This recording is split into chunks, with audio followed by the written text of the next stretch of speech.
আমি বলছি ওয়াকারোফোবিয়া, এই ওয়াকারোফোবিয়া এখন ছড়ানো হচ্ছে। এই ওয়াকারোফোবিয়া কেন ছড়ানো হচ্ছে সাকিব? এই ওয়াকারোফোবিয়া অনেক ইউটিউবার বুঝে না বুঝে, মানে সেকেন্ডে প্রতি শব্দে ওয়াকার ওয়াকার ওয়াকার, আর ইসালা কি এক যন্ত্রণা, এটার নাম দিছি ওয়াকারোফোবিয়া। মানে আপনি ওয়াকার কি বলে, টুইন টাওয়ার ভাঙছে ওয়াকারের জন্য, অমুক জিনিস ভাঙছে, কি বলে দ্রব্যমূল্যের ঊর্ধ্বগতি ওয়াকার এর জন্য দায়ী, টয়লেট ভেঙে গেছে এর জন্য ওয়াকার দায়ী। মানে কি একটা ওয়াকার। আচ্ছা, সবচেয়ে মজার কথা টিটো ভাই, যারা এই যে উল্টাপাল্টা ব্লেম করছে জেনারেল ওয়াকারুজ্জামানকে, আমি তাদেরকে জাস্ট একটা বিষয় দিয়ে একটু এক্সাম্পল দিই যে ডক্টর ইউনূসের সরকারটা যে কতটা মোরালি করাপ্ট। আপনি দেখেন যে এই যে বাংলাদেশ সবচেয়ে শীর্ষ ভূমিদস্যু বসুন্ধরা গ্রুপ, আজ পর্যন্ত বসুন্ধরার মালিক আহমেদ আকবর সোবহান ওরফে শাহ আলমকে কেন গ্রেফতার করা হয়নি, যে ছিল হাসিনার অন্যতম দোসর? এখন আপনারা বলেন যে এটার জন্য ওয়াকারুজ্জামান দায়ী, যে ওয়াকারুজ্জামানের কারণে বসুন্ধরা শাহ আলমকে গ্রেফতার করা হয় না। শাহ আলম কি ওয়াকারুজ্জামানকে টাকা দেয়? শাহ আলম কাকে চাঁদা দেয়? শাহ আলম টাকা দেয় এনসিপি কে। শাহ আলমের বন্ধু লিয়াকত আলী মুকুলের অফিসে এনসিপির কার্যালয়, তাই না? তো এখন আমরা তো জানি যে ডক্টর ইউনূসের রাজনৈতিক দল এনসিপি, সেটা ওই শাহ আলমের বন্ধুর অফিসে, এবং শাহ আলমের এই পৃষ্ঠপোষকতার কারণেই তারা শাহ আলমকে ধরতে পারে না। তো এখন এই ডক্টর ইউনূস বা এনসিপি তারা যে এত বড় বড় কথা বলে, একটু কিছু হলেই মানুষকে বলে স্বৈরাচারের দোসর, মব জাস্টিস করে, তারা মব জাস্টিস তারা বলে, মব ভায়োলেন্স করে। এত হ্যাডম থাকলে যাও না বসুন্ধরা আবাসিক এলাকাতে গিয়ে বসুন্ধরা মালিকের ওখানে গিয়ে মব জাস্টিস করো। তোমাদের ওইখানে তো মব করবা না, কারণ ওইখানে হচ্ছে তোমাদের টাকা লাগবে, তো বসুন্ধরার কাছ থেকে টাকা দিয়ে তোমরা চলতে, সেই জন্য বসুন্ধরা মালিককে ধরতে পারো না। এখন বলো তাহলে যে না, এটাও ওয়াকারুজ্জামানের দোষ যে সেনাবাহিনী আমাদেরকে বাধা দিচ্ছে, তাই আমরা শাহ আলমকে ধরতে পারি না। সবকিছুর মধ্যেই তো ওয়াকারুজ্জামানের দোষ তোমরা খুঁজো। তাহলে বসুন্ধরার শাহ আলমরে গ্রেপ্তার যে করা হচ্ছে না, এটার দোষ কার? হেডম থাকলে সরাসরি লাইভে এসে বলো। ডক্টর ইউনূসকে চ্যালেঞ্জ দিলাম, বলুক যে হ্যাঁ, সেনা প্রধানের বাধার কারণে আমি আহমেদ আকবর সোবহান ওরফে শাহ আলম বসুন্ধরা মালিককে আমি ধরতে পারি না, বলুক পারলে। অতএব কে বাটপার এটা বুঝার জন্য এই একটা উদাহরণই যথেষ্ট, যে ডক্টর ইউনূস যেটা বাটপার, তিনি যে বাটপারদের প্রতিনিধিত্ব করছেন, যে এই বাটপাররা যাকে তাকে স্বৈরাচারের তকমা দেয়, কিন্তু সবচেয়ে বড় স্বৈরাচারের দোসর যে বেটা বলেছিল যে মৃত্যুর আগেও হাসিনার সাথে আসি, মৃত্যুর পরে আসি, ওই বেটা এখনো বহাল তবিয়তে বাংলাদেশে থাকে। ডক্টর ইউনূসের সরকার তাকে ধরতে পারে না। এর দায় কার? এর দায় কি জেনারেল ওয়াকারের, নাকি এ দায় হচ্ছে ডক্টর ইউনূসের? এই জন্য আমি বলবো যে যারা আমাদেরকে দালাল দালাল গালাগালি করে, এদেরকে বলি যে তোমাদের আব্বা ইউনূসকে গিয়ে জিজ্ঞেস করো যে এই ইউনূস, তুমি কেন শাহ আলমকে গ্রেপ্তার করতে পারো না? তোমার হাত পা কোথায় বাধা আছে? আর যদি বলো যে না, আমি গ্রেপ্তার করতে পারছি না, ওয়াকারের কারণে পারি না, তাহলে প্রেস কনফারেন্স করে বলো যে আমি গ্রেপ্তার করতে পারি না, ওয়াকারুজ্জামান আমাকে বাধা দিতে, বলো পারলে। অতএব এই বাটপারি আমাদের সাথে কইরো না। এই বাটপারি জানি যে তোমরাই শেল্টার দিচ্ছ বসুন্ধরা শাহ আলমকে। তো শাহ আলমের মতো হাসিনার অন্যতম দোসরকে যারা শেল্টার দেয়, তারা আবার সংস্কার করবে।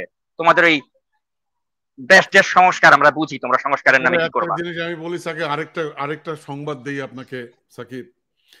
তো এই শাহ আলম সাহেব এখন একটা পরিকল্পনা হাতে নিয়েছে, সেটা হচ্ছে যে উনার সাথে যারে মানে অনেক ব্যবসায়ী আছে, বড় বড় ব্যবসায়ী আছে, তাদেরকেও ফাঁসানোর চেষ্টা করছে। তাদেরকে বিভিন্ন ভাবে, মানে শাহ আলমের লোকও কিন্তু এই প্রশাসনে আছে, আপনি কল্পনা করতে পারেন। এবং এই শাহ আলম তাদের, মানে শাহ আলম গুটি চালতেছে কিরকম, মানে আমি একা মরবো কেন, তোরদেরকে নিয়েও মরবো।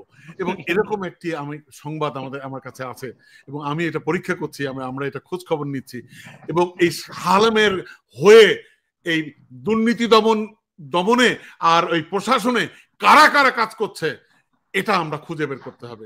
এরা খুঁজে বের করার থেকে আগে টিটো ভাই আমি একটা কথা বলি। আপনার নিশ্চয়ই মনে আছে যে ডায়মন্ড ওয়ার্ল্ডের মালিক যে দিলীপ আগারওয়ালা, একে যখন গ্রেপ্তার করা হলো, তখন শাহ আলমের পত্রিকাতে কি শিরোনাম করা হয়েছিল? যে স্বর্ণ চোরা কারবারি দিলীপ আগারওয়ালা গ্রেপ্তার। এবং আপনি এবং আমি কিন্তু জানি যে দিলীপ আগারওয়ালাকে শাহ আলমের নির্দেশে গ্রেপ্তার করা হয়েছে। এখন দেখেন 8 মাস না যেতেই শাহ আলমের পত্রিকাতেই আবার বলা হচ্ছে যে দিলীপ আগারওয়ালার মতো একজন ব্যবসায়ীকে ভুয়া মামলায় গ্রেপ্তার করা হয়েছে। কারণটা কি? কারণ তারা কিন্তু দিলীপ আগারওয়ালার সাথে অলরেডি তাদের নেগোসিয়েশন হয়ে গিয়েছে। এখন তারা বলেছে আচ্ছা, তোমাকে মুক্ত করার ব্যবস্থা আমরা করছি। তাহলে আপনি দেখেন যে আমাদের এই স্বাধীন বাংলাদেশে শাহ আলমের এখন ওই ক্ষমতা আছে যে যাকে খুশি তাকে গ্রেপ্তার করাতে পারে, যাকে খুশি তাকে সে বের করতে পারে। এই ক্ষমতা এখনো শাহ আলমের আছে। মানে একদম সত্য কথা। এবং এটা ইচ্ছাকৃতভাবে শাহ আলম করছে, এটা আমার কাছে খবর আছে। এবং এই এবং আমি আরেকটা কথা বলি, শাহ আলমের পোষা একটা ইউটিউবার আছে, যে পোষা ইউটিউবার শাহ আলমের পক্ষে কাজ করে। আপনি দেখবেন সেই পোষা ইউটিউবার ট্রান্সকম গ্রুপের বিরুদ্ধে নিউজ করবে, প্রথম আলোর বিরুদ্ধে নিউজ করবে, তারপর দেখবেন এই যে আপনার মোস্তফা কামালের বিরুদ্ধে নিউজ করবে, এই যে 71 টিভির মালিক যে মোস্তফা কামাল, ফ্রেশের গ্রুপের মালিক যিনি, মোস্তফা কামালের বিরুদ্ধে নিউজ করবে, মানে ওই যে মেঘনা গ্রুপের বিরুদ্ধে নিউজ করবে, তারপরে আপনি ওয়ালটনের বিরুদ্ধে নিউজ করবে, অনেক গ্রুপের বিরুদ্ধে নিউজ করবে। বসুন্ধরা শালমের বিরুদ্ধে কিন্তু জীবনে নিউজ করবে না। তো এখন আমার কথা হচ্ছে কি, আমাদের দর্শকদেরকে বলবো একটু ঘিলু খাটান।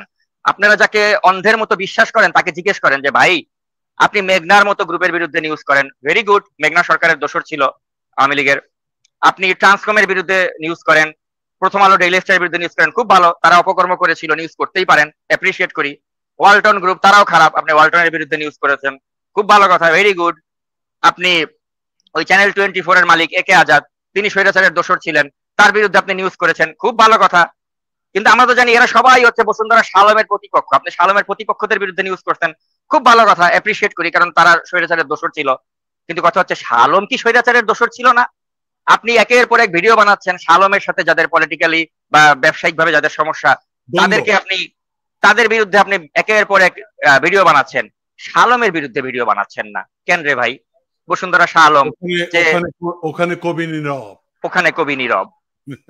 সেটাই আমরা আশা করব যে ওই মহান সাংবাদিক যিনি মেঘনা গ্রুপের বিরুদ্ধে নিউজ করেন, চ্যানেল 24 এর মালিকের বিরুদ্ধে নিউজ করেন, ট্রান্সকমের বিরুদ্ধে নিউজ করেন, ওয়ালটনের বিরুদ্ধে নিউজ করেন, তিনি যেন কোনো এক সময় বসুন্ধরা গ্রুপের বিরুদ্ধে নিউজ করে প্রমাণ করে দেন যে সাকিব টিটো তোরা বসুন্ধরা থেকে চান্দা নেস, আমি খুব ফেরেস্তা, আমি বসুন্ধরা থেকে চান্দা নেই নাই, এটা উনি প্রমাণ করে দেখ বসুন্ধরার বিরুদ্ধে একটা ভিডিও বানায়।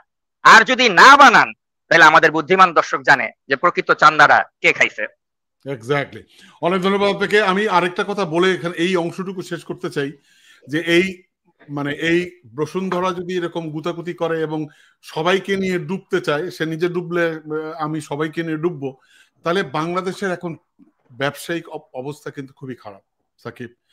ব্যবসার অবস্থা খুবই খারাপ এবং এই ব্যবসায়ীরা এখন সাংঘাতিক ত্রাসের মধ্যে আছে, ভয়ে আছে, বিপদের মধ্যে আছে। সো এই ব্যবসায়ীদেরকে আমি জানি না ইউনূস সাহেবের যদি মিশন না, ইউনূস সাহেবের কাছে হচ্ছে এখন বসুন্ধরা শালম বাদে বাকি সব ব্যবসায়ী খারাপ, একমাত্র বসুন্ধরা শালম বাদে ওনার কাছে সব ব্যবসায়ী ভালো। স্বৈরাচারের অন্যতম দোসর ভূমিদস্যু বসুন্ধরার মালিক শালম বহাল তবিয়তে বাংলাদেশের আলো বাতাসে আছে এবং তার কিচ্ছু হয় না, আর অন্যান্য ব্যবসায়ীদেরকে তিনি দড়ির উপর রাখবেন। তাহলে অন্যান্য ব্যবসায়ীরা কি মানে হাসিনার দোসর হিসেবে কি শালমের চেয়ে বড় ভূমিকা রাখছিল? আমার জানা মতো তো শালমের চেয়ে বড় হাসিনার দালাল আর কেউ ছিল না। তাকে আপনি সেফ রাখছেন, রেখে বাকিদেরকে দড়ির উপর রাখছেন। This is not fair. আপনি নাকি বৈষম্যবিহীন বাংলাদেশ করবেন, এটা তো বৈষম্যবিহীন বাংলাদেশের কোনো লক্ষণ না। আটির ভাই, আমি এই প্রসঙ্গে শেষ করার আগে আরেকটা কথা বলতে চাই। আপনার বন্ধু, এক সময়ের আপনার বন্ধু ওই লিটন সম্পর্কে, শামসুল আলম লিটন, আমরা আমাদের এই অনুষ্ঠানে আমাদের বয়োজ্যেষ্ঠ মুরব্বী জাজাদিনের শফিক রেহমানকে অনেক গালাগালি করেছি যে তিনি শালমের মুখে কেক তুলে খাইয়ে দিয়েছেন। এ নিয়ে আমি আপনি অনেক তীব্র প্রতিক্রিয়া দেখিয়েছি, তাকে অপমান করেছি, অনেক গালাগালি করেছি। কিন্তু at the end of the day উনি তো আমাদের বয়োজ্যেষ্ঠ, উনি মুরব্বী, ওনাকে অনেক অসম্মান করে কথা বলেছি। উনি যদি মনে কষ্ট পেয়ে থাকেন, ওনার কাছে মাপও চেতে আমি দ্বিধা করব না। কারণ কি, এই লোকটার আর্থিক অবস্থা এখন অত্যন্ত খারাপ, এতটাই খারাপ যে এই শফিক রেহমান তিনি তার বাসাটা বিক্রি করতে চাচ্ছেন টাকার জন্য। তিনি কাস্টমার খুঁজছেন যে আমার বাসাটা বিক্রি করে দাও। তা আমি লোক মারফত খোঁজ নিয়েছি যে আপনি না বসুন্ধরা শালমের মুখে কেক তুলে খাওয়াই দিলেন, আপনি টাকা কই পাইলেন? শালম দেয় নাই আপনাকে টাকা, একটা পয়সাও শালম দেয় নাই। আমি আরো অনুসন্ধান করলাম যে তাহলে শালম কাকে টাকা দিল। এই শফিক রেহমানের ঘাড়ে বন্দুক রেখে টাকাটা পেয়েছে শামসুল আলম লিটন, যিনি হচ্ছেন আপনার ওই যে একটা ইউনিভার্সিটি বাংলাদেশ এখন বর্তমানে তিনি ওটা ট্রাস্টি হয়ে গেছেন, অতীশ দীপক ইউনিভার্সিটির এই শামসুল আলম লিটন। এই লিটন বাটপাটটা ওনাকে বসুন্ধরা শালমের কাছে নিয়ে যায়, পর্দার পেছনে থাকে, তাকে সামনে পোর্ট্রে করে। আর বোকার মতো এই শফিক রেহমান সাহেব তিনি মুখে কেক তুলে শালমকে খাইয়ে দিয়ে জাতির কাছে তিনি কলঙ্কিত হলেন, তাকে আমরা গালাগালি করলাম। কিন্তু নেপথ্যে থেকে গেল কিন্তু শামসুল আলম লিটন, বসুন্ধরা থেকে টাকা পয়সা যা নিল শামসুল আলম লিটন, দোষটা গিয়ে পড়লো শফিক রেহমানের। আমি আসলে খুব দুঃখ লেগেছে বিষয়টা আমার কাছে। অনেক ধন্যবাদ আপনাকে। আমি বলতে চাই যে আমি সর্বপ্রথম বলেছিলাম যে এই শামসুল আলম লিটন সে একজন বাটপাট, হ্যাঁ, গণমাধ্যমের কালো বিড়াল, হ্যাঁ। সো আমি প্রথম বলেছিলাম, আমাদের প্ল্যাটফর্ম থেকে বলেছিলাম, এটাই প্রমাণিত হলো যে উনি আসলেই একজন মানে গণমাধ্যমের কালো বিড়াল। আপনি দেখুন, আমরা এত কিছু করলাম হাসিনার বিরুদ্ধে, মাখনটাকে কে খেলো? শামসুল আলম লিটন।